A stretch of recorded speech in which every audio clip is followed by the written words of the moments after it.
Teman-teman, tidak terasa kita sudah mencapai akhir bulan Februari dan banyak sekali hal yang terjadi mulai dari skala global bahkan sampai di Indonesia. Di kesempatan video ini saya ingin menyampaikan pandangan saya tentang ekonomi Indonesia. Teman-teman, ingat ini cuma sebuah opini. Teman-teman boleh mengkritik, boleh setuju, silahkan tulis di kolom komentar di bawah. Indonesia sudah sering menghadapi masalah, tetapi kelihatannya di 2026 ini saya belum melihat ada solusi yang konkret untuk mengubah kondisi ekonomi kita. Kita mulai dari masalah yang pertama, yaitu MSCI sempat mengancam menurunkan kasta bursa kita dari emerging market menjadi frontier market. Ini berita sudah cukup lama dan sempat bikin IHSG crash, tetapi sedang dibenahi. Sebenarnya masalah ini tidak perlu sampai terjadi jika bursa kita itu dikelola dengan baik. Transparansi, tidak abuse MSCI, sampai kita kena ancam barulah terjadi pembenahan. Bahkan petinggi-petinggi yang lama itu sampai mundur secara massal. Kan ini menunjukkan tata kelola yang tidak baik dan perlu ada ancaman baru mau berbenah. Tetapi tidak berhenti hanya di MSCI. Mulai dari Moody's memberikan pandangan yang cukup negatif terhadap market outlook Indonesia yang awalnya neutral menjadi negatif, dan sekarang bahkan S&P memberikan pandangan kredit rating di Indonesia berpotensi turun. Nah, kenapa sampai S&P bisa memberikan pandangan yang cukup negatif? Karena defisit anggaran kita sudah mencapai 2,9%, yang dimana batas ambang yang bisa ditolerir adalah 3%, berarti sisa 0,1%. Jika kita melampaui angka tersebut, ada potensi kredit rating negara kita bisa turun, teman-teman. Dan selanjutnya pembayaran bunga hutang juga sudah di atas angka 15%. Dan jika kondisi ini terus berlanjut tanpa ada pembenahan, kembali lagi potensi diturunnya kredit rating Indonesia. Dan jika kredit rating Indonesia diturunkan, teman-teman, itu market obligasi kita bisa goyang, outflow akan semakin besar. Dan jika itu terjadi, yield untuk obligasi akan meningkat sehingga beban bunga negara kita bisa semakin bengkak. Dan itu menjadi sesuatu yang sangat tidak baik untuk ekonomi kita Indonesia. Jadi teman-teman, dengan kondisi seperti ini, negara kita ada dua pilihan untuk memperbaiki defisit negara.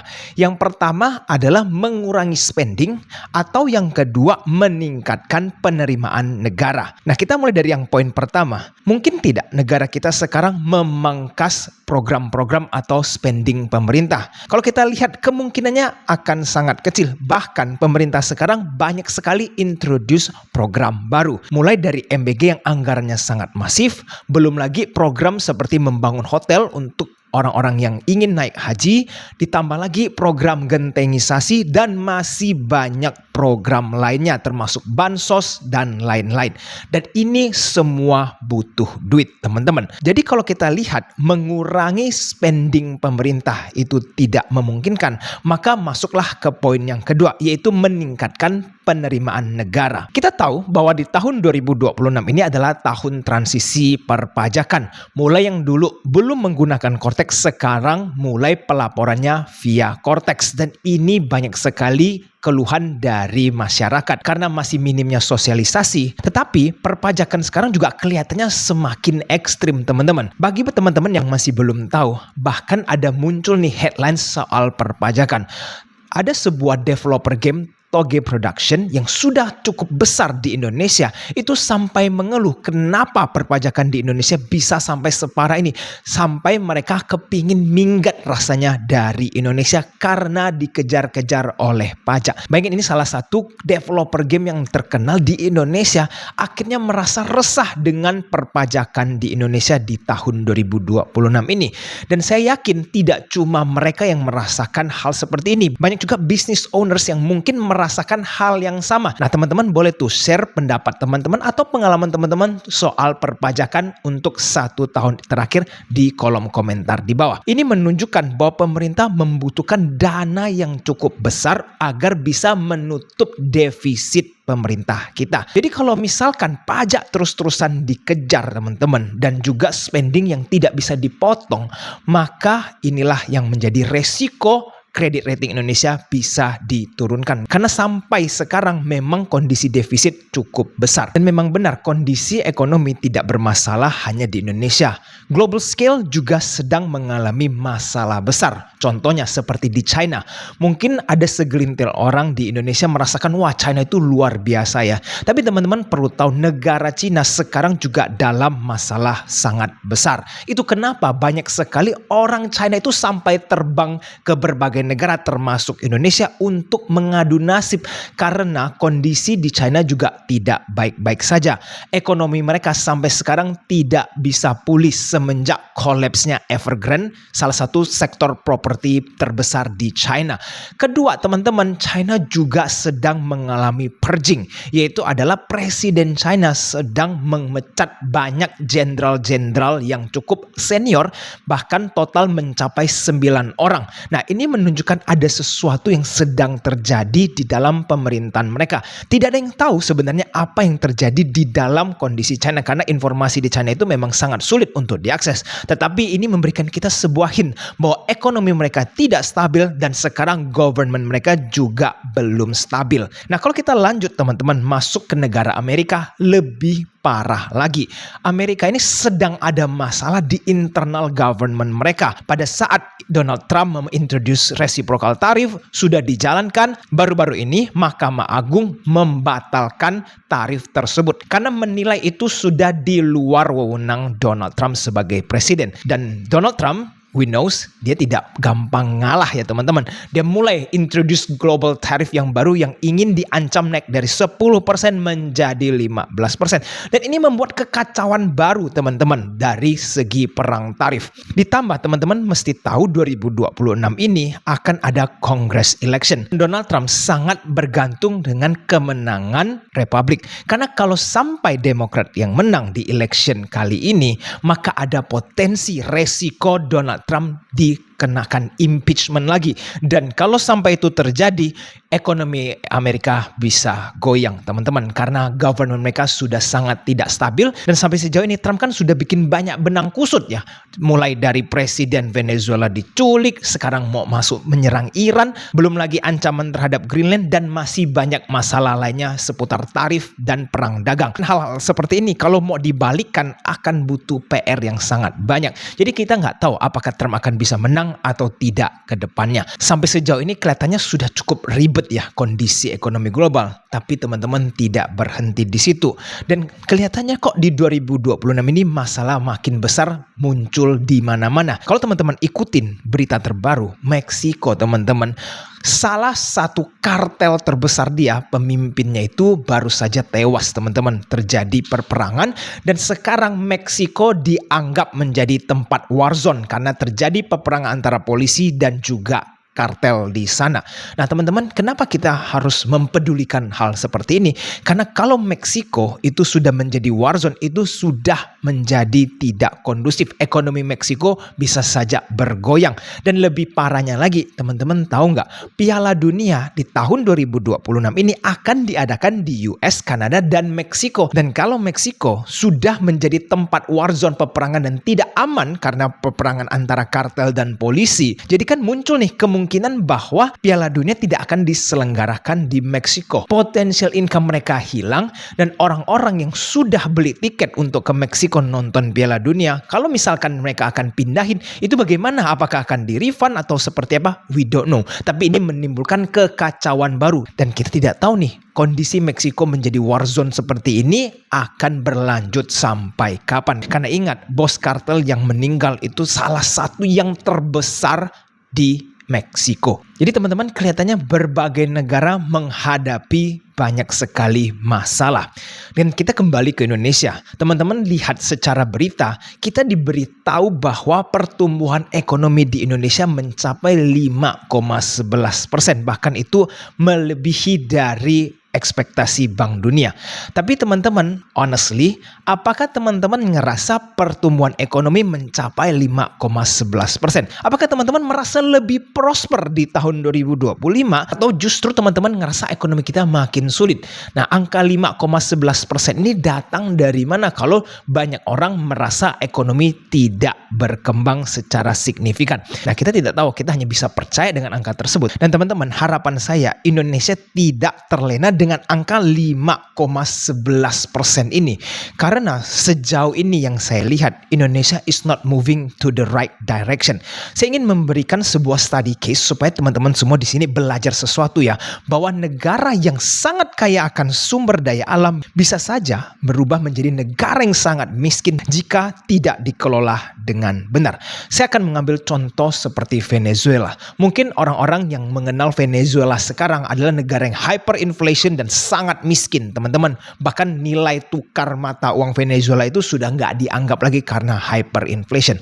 Tapi teman-teman tahu nggak, ini baru 2026. Venezuela di tahun sebelum 2010 itu mesti menjadi negara salah satu yang terkaya di Latin Amerika. Dengar baik-baik teman-teman, negara yang terkaya, bukan cuma negara yang baik-baik saja. Bayangkan salah satu negara terkaya di Latin Amerika bisa memasuki ke kondisi hyperinflation atau collapse, teman-teman. Kok bisa sampai separah itu? Dalam belasan tahun negara yang sangat kaya menjadi sangat miskin.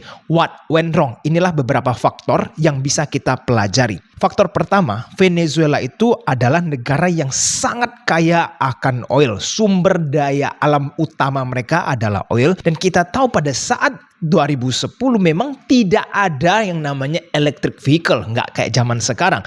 Nah, jadi dengan mereka terus ekspor oil secara masif, mereka itu tidak perlu takut menjadi negara yang miskin, berkelimpahan oil. Dan kita tahu satu dunia masih sangat membutuhkan oil. Nah, tetapi karena mereka hanya mengandalkan oil, pada tahun 2013-2014 terjadilah crash harga oil. Dari yang 100 lebih turun di bawah angka 50. Dan dari situ pendapatan negara mereka anjlok secara signifikan. Karena mereka hanya fokus dari mencari cuan mengekspor oil. Akhirnya budget defisit membengkak. Mereka tidak ada dana untuk melanjutkan perkembangan negara mereka.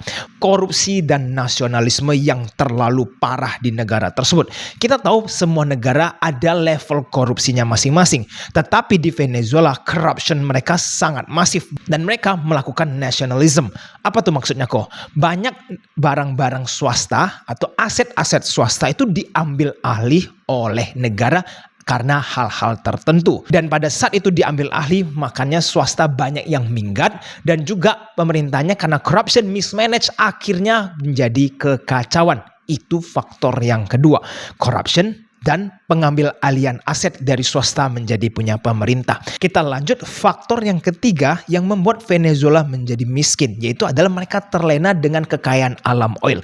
Karena sebegitu percayanya bahwa oil itu akan selalu prosper dan mereka tidak mempunyai any other income seperti manufacture Venezuela nggak ada, agriculture mereka nggak ada, sehingga pada saat terjadi crash di harga oil, mereka kehilangan income dan disitulah mulai turning point negara kaya menjadi miskin karena mereka tidak ada added value lainnya selain mengekspor oil. Dan poin yang keempat teman-teman, yaitu adalah budget defisit yang semakin lama semakin besar karena spending pemerintahnya terus meningkat tetapi pendapatannya tidak bisa mengimbanginya. Pada saat oil turun, mereka kehilangan income kan, lalu mereka memaksa perpajakan mereka di berbagai sektor lainnya. Tetapi negara mereka tidak mampu tuh mendapatkan pajak yang cukup untuk mengcover biaya-biayanya sehingga mereka mencetaklah duit dengan masif. Disitulah inflasi mereka mulai meningkat. Dan teman-teman perlu tahu hal ini. Debt to GDP ya, hutang terhadap GDP negara Venezuela pada saat mereka prosper itu di angka 30%. Dan pada saat Chavez menjadi presiden, GDP mereka sudah tembus 50%. Dan pada saat hyperinflation terjadi, sekarang sudah 300% lebih debt to GDP. Teman-teman ngerasain nggak? Kita Indonesia ini sudah terlalu lama terlena. Ngerasa negara kita ini kaya sekali akan segala sumber daya alam. Sehingga kita tidak ada perkembangan di sektor lainnya. Manufacture kita jelek sekali. Kita punya quality pekerja juga sangat buruk. Jadi kalau misalkan ada masalah dengan harga komoditas kita atau SDA kita ini lama-lama kan bisa habis. Dan jika sudah tidak bisa lagi diekspor, maka negara kita mau dapat income dari mana? Memang benar kita jauh lebih banyak sumber daya dibanding Venezuela. Kalau mereka kan cuma punya oil, kita punya emas, kita punya nikel, kita punya batu bara dan lain-lainnya. Tapi ingat itu semua bisa habis, bukan infinite ya teman-teman. Jadi tidak boleh terlena. Dan kita lanjut, corruption dan nationalism yang ada di Indonesia. Teman-teman kalau kita lihat korupsi, Indonesia ini korupsinya kayaknya ngeri sekali. Setiap terjadi penangkapan, kenapa jumlah korupsinya sedemikian masif? Dan bayangin berapa banyak yang masih belum ketahuan jumlah korupsi yang sedang terjadi. Pemerintah kita yang sekarang cukup baik melanjutkan penangkapan korupsi-korupsi yang sedang terjadi di lapangan. Tetapi ingat di Indonesia ini kelihatannya budaya korupsi masih sangat parah. Hopefully bisa terus diberantas supaya tidak lagi adanya korupsi. Dan teman-teman soal nasionalisme, merasa nggak bahwa 1-2 tahun terakhir ini banyak sekali hal-hal yang mau diambil ahli seperti tanah, izin pertambangan, dan hal-hal lainnya. Dan ini agak mirip kan pada saat terjadi di Venezuela. Nah kita nggak tahu nih apakah ini akan berlanjut seperti apa. Hopefully sih ada perubahan kebijakan seputar pengambil alihan supaya apa? Para pembisnis swasta atau pemilik tanah swasta tidak merasa was-was untuk memiliki bisnis ataupun tanah di Indonesia. Karena kalau hukumnya tidak jelas, nanti mereka akan sulit untuk berekspansi atau memiliki aset di Indonesia. Dan jika orang-orang sudah mulai takut membuka bisnis yang besar atau memiliki aset di Indonesia, maka capital kan akan keluar, dana investment akan keluar, maka nanti di Indonesia akan sulit untuk berkembang. Poin yang terakhir teman-teman, debt to GDP Indonesia sudah mencapai 40%. Sebentar lagi kalau sampai di angka 50%, itu mirip Venezuela pada saat presidentialnya si Chavez. Naikin terus tuh debt to GDP-nya. Dan teman-teman sejauh ini gejala currency kita juga sudah tidak baik ya. Terhadap Thailand, terhadap macam-macam negara, duit kita ini terus-terusan melemah. Jadi gimana nih kondisi rupiah kita? Jadi teman-teman Indonesia ini jangan sampai terlena. Saya menyampaikan ini semua bukan mengatakan Indonesia akan menjadi Venezuela dan kolaps ya teman-teman. Masih agak jauh. Tetapi yang perlu saya ingatkan adalah Indonesia ini sedang mengikuti jejak Venezuela yang dulu mereka sangat kaya menjadi negara yang hyperinflation dan hampir kolaps teman-teman. Jangan sampai itu terjadi di Indonesia. Dan sejauh ini gejalanya sudah kelihatan bahwa Indonesia is not walking on the right direction. Hopefully pemerintah kita perlu ada gebrakan yang sangat besar agar bisa mengubah kondisi ekonomi kita dan menyadari bahwa Indonesia itu sebenarnya tidak baik-baik saja dan perlu perubahan yang besar agar negara kita bisa selamat dari jurang kehancuran ekonomi. Dan teman-teman saya juga ada nonton sebuah podcast yang dari Pak Tom Lembong. Teman-teman kalau mau nonton juga silakan. Menurut saya podcast tersebut cukup informatif dan salah satu indikator bahwa negara kita juga masih dalam kondisi yang bermasalah adalah penjualan kendaraan mobil tidak meningkat, bahkan merosot cukup tajam di tahun 2025. Nah, teman-teman perlu tahu kenapa penjualan mobil itu menjadi salah satu indikator bahwa lemahnya buying power di negara kita. Teman-teman harus tahu bahwa mobil adalah salah satu kebutuhan sekunder ya, karena orang-orang yang sudah memiliki mobil tidak perlu merasa mempunyai mobil tambahan atau mengupgrade mobil jika disposable income mereka tidak meningkat. Orang hanya akan mengupgrade diri atau mengupgrade mobil jika mereka mempunyai disposable income yang lebih banyak. Jadi kalau penjualan mobil mengalami penurunan yang cukup besar, itu memberikan sebuah indikator bahwa daya beli masyarakat kita sudah sangat buruk. Jadi kalau daya beli masyarakat menurun, bisnis sudah susah susah untuk berekspansi, pajak terus dikejar, maka pertumbuhan ekonomi 5,11% ini datangnya dari mana? Saya juga tidak tahu, teman-teman. Nah, dengan mendengarkan informasi ini semua, apa yang mesti kita lakukan, teman-teman, untuk mengantisipasi? Buat teman-teman yang khususnya mempunyai aset cukup banyak di dalam Indonesia, saya harap teman-teman mesti diversifikasi di luar Indonesia. Kenapa? Amit-amit Indonesia punya ekonomi terus merosot ke bawah atau terjadi krisis yang besar, teman-teman tidak menjadi orang miskin setidaknya. Karena kalau teman-teman put all your asset di satu basket, yaitu dalam bentuk currency rupiah, dan negara ini terjadi masalah dalam 15 atau 20 tahun, teman-teman bisa jadi orang miskin kan? Karena teman-teman tidak mendiversifikasi aset teman-teman di luar Indonesia. Bebas teman-teman mau pilih Singapura, mau pilih Malaysia, mau pilih Australia, mau pilih Thailand, bebas. Yang penting apa? Teman-teman melakukan diversifikasi bukan untuk mendapatkan kekayaan lagi, tapi untuk menjaga-jaga aset teman-teman. Jika suatu saat terjadi masalah di ekonomi Indonesia, teman-teman masih ada aset yang bisa membuat teman-teman hidup dengan tenang. Nah, itu cuma pendapat saya. Saya tetap optimis bahwa negara kita harusnya bisa melakukan perubahan yang signifikan. Akan muncul orang-orang yang bagus, akan muncul orang-orang yang kritis untuk mengubah kondisi negara kita. Karena sangat disayangkan, negara yang penuh dengan kelimpahan SDA, kenapa bisa tidak dikelola dengan baik? Kalau misalkan banyak sekali orang-orang pintar yang mampu mengelola SDA Indonesia dengan baik, saya yakin Indonesia bisa menjadi salah satu negara terkaya di Southeast Asia. Hopefully itu bisa terjadi di lifetime kita. Kalau yang kepingin membahas lebih lanjut tentang seputar potensi di saham, bagaimana nasib IHSG kita, pastikan teman-teman follow Smart Room AJ Invest karena itu bisa diikuti secara gratis. Kita selalu berdiskusi tentang saham setiap hari Minggu jam 8 malam dan saya akan cantumkan linknya di kolom komentar di bawah. Pastikan teman-teman share video ini supaya banyak orang di luar sana bisa mendapatkan manfaat dari menonton video ini. Sampai jumpa di video selanjutnya. I'll see you again next time. Bye-bye.